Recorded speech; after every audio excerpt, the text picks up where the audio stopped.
ఆ రోజుల్లో.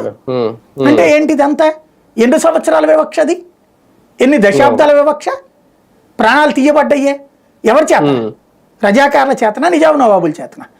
మరి వాళ్ళని గొప్పోళ్ళ కిందన వాళ్లే లేకపోతే అసలు హైదరాబాదే లేదని చెప్తుంటే ఏమనాలి అప్పుడు? అక్కడ ప్రజలు ఏం చూడాలి? అది కేసీఆర్ అసలు తెలంగాణ ఉద్యమం తెచ్చిందే అందుకు, చివరికి అదే కేసీఆర్ వాళ్ళకి సరెండర్ అయ్యాడు. ఆ రోజున కేసీఆర్ ఓవైసీకి తాబేదారు అని చెప్పిన వాళ్ళు ఇవాళ వీళ్ళు ఓవైసీకి తాబేదారులు అవుతున్నారు. ఇంకా మరి తెలంగాణ సమాజానికి ఏంటి ఆల్టర్నేటివ్? వాస్తవంగా అందువలన బీజేపీ ఎదుగుతోంది అక్కడ. ఎందుకని?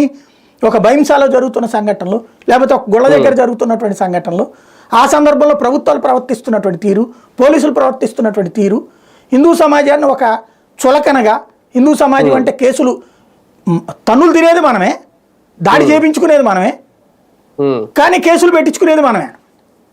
ఇది ఎక్కడ విచిత్రమైనటువంటి ధోరణి?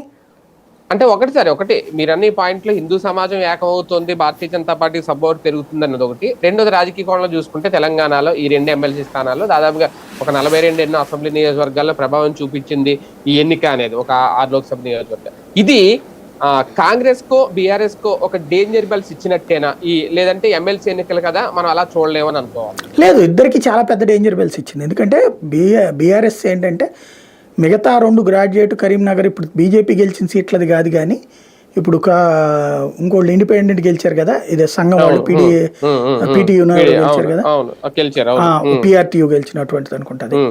అక్కడ యాక్చువల్గా 3rd ప్లేస్లో వచ్చిన బీఎస్పీకి బీఆర్ఎస్ వాళ్ళు సపోర్ట్ చేశారు.